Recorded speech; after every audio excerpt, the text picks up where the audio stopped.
तो आप लोगों का फिर से स्वागत है स्टडी विथ मी में। तो चलिए देखते हैं आज का हमारा टॉपिक क्या होने वाला है।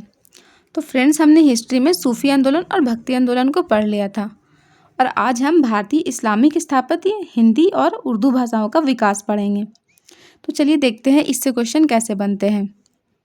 मध्यकालीन भारत में भाषा एवं साहित्य के विकास की चर्चा करें, या भारतीय और इस्लामिक सम्मिश्रण का प्रभाव स्थापत्य कला और साहित्य के क्षेत्र में बताएं।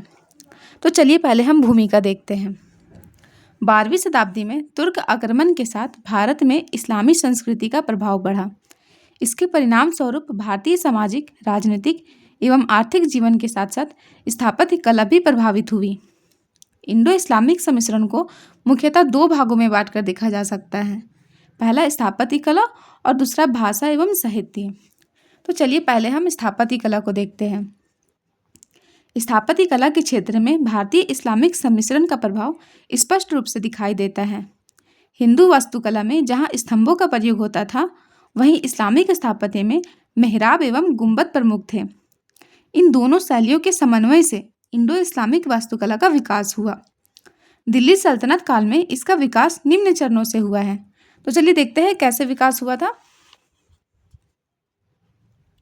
इंडो इस्लामिक वास्तुकला का विकास ममलुक काल, खिलजी काल, तुगलक काल और सैयद एवं लोदी काल।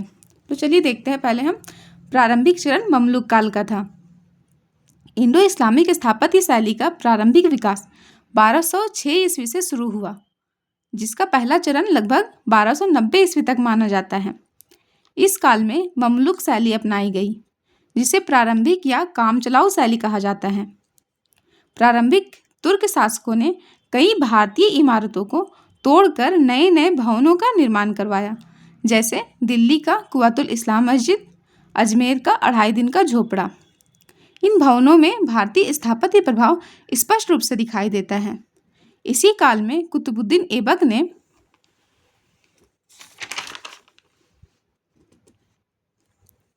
कुतुब मीनार का निर्माण प्रारंभ करवाया, जिससे पहली बार इस्लामिक प्रभाव स्पष्ट रूप से दिखाई पड़ा। बाद में इल्तुतमिश ने इस शैली को आगे बढ़ाया। तो चलिए खिलजी काल देखते हैं। यह हम लोगों का विकास चरण था।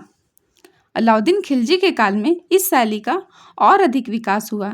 इस काल में इस्लामी स्थापत्य प्रभाव स्पष्ट रूप से दिखाई देता है। इसका प्रमुख उदाहरण अलाई दरवाजा है।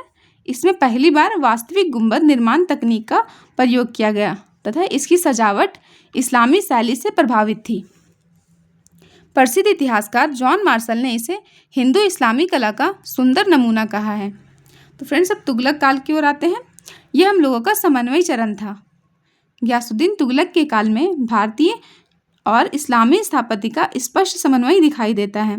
इसका प्रमुख उदाहरण गयासुद्दीन तुगलक का मकबरा है, जहाँ गुंबद पर कमल एवं कलश की आकृतियाँ तथा प्रवेश द्वार पर स्तंभों का प्रयोग भारतीय प्रभाव को दर्शाता है। तुगलक कालीन स्थापत्य दो कारणों से महत्वपूर्ण था। तो चलिए देखते हैं क्या क्या उन्हें विशेष बनाती है। इसमें भारतीय एवं इस्लामी शैली का स्पष्ट समन्वय दिखाई देता है।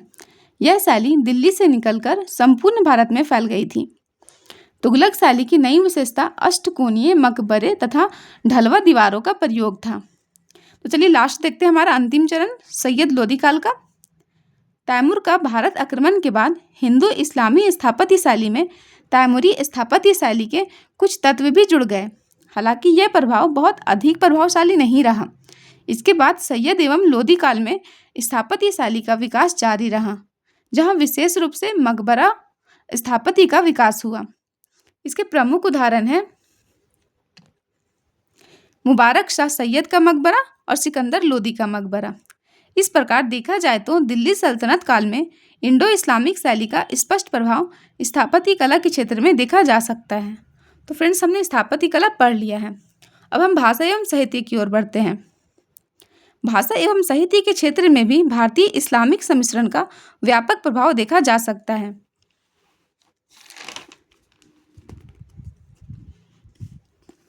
दिल्ली सल्तनत के तुर्क एवं अफगान शासकों ने भाषा एवं साहित्य के विकास में महत्वपूर्ण योगदान दिया, जिसका लाभ क्षेत्रीय भाषाओं को भी मिला।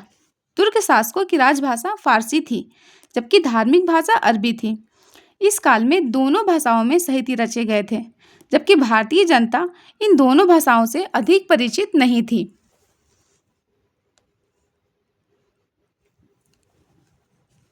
क्योंकि तुर्क शासकों के पहले यहाँ की भाषा संस्कृत और हिंदी थी, लेकिन संस्कृत भाषा का प्रयोग केवल ब्राह्मण और बुद्धिजीवी ही करते थे।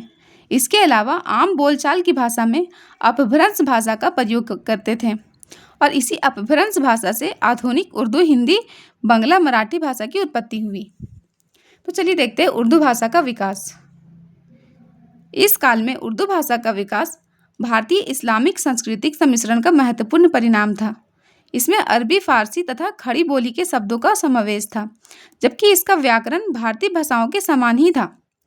महमूद गजनवी ने जब भारत पर आक्रमण किया तो भारतीय लोगों के साथ संपर्क स्थापित करने के लिए इसी तरह के मिश्रित भाषा का प्रयोग किया था। आगे चलकर सूफी संतों ने अपने उपदेशों एवं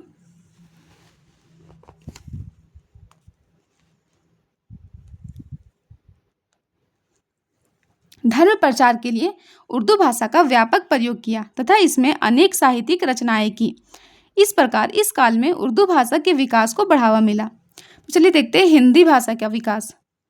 हिंदी भाषा का विकास राजपूत काल से ही देखा जाता है।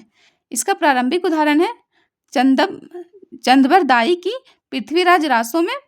इसके अलावा जगनीक की अल्लाहखंड तथा अमीर खुसरो की रचनाओं में भी हिंदी का प्रयोग मिलता है।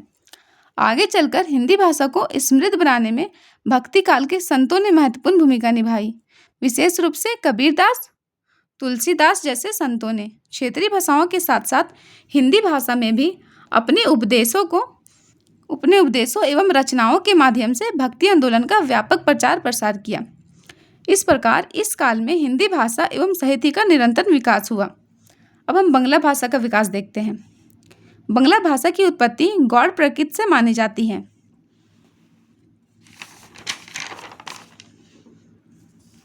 इसके प्रारंभिक विकास में बौद्ध विद्वानों एवं साहित्यकारों का महत्वपूर्ण योगदान माना जाता है।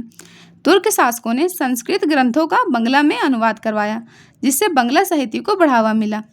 चैतन्य महाप्रभु ने बंगाल में भक्ति आंदोलन के प्रचार प्रसार के लिए बांग्ला भाषा का व्यापक प्रयोग किया। इस प्रकार तुर्क अफगान काल में क्षेत्रीय भाषाओं एवं साहित्य का विकास हुआ। तो फ्रेंड्स, हमने सारे टॉपिक्स को कवर कर लिया है। अब हम आते हैं निष्कर्ष की ओर।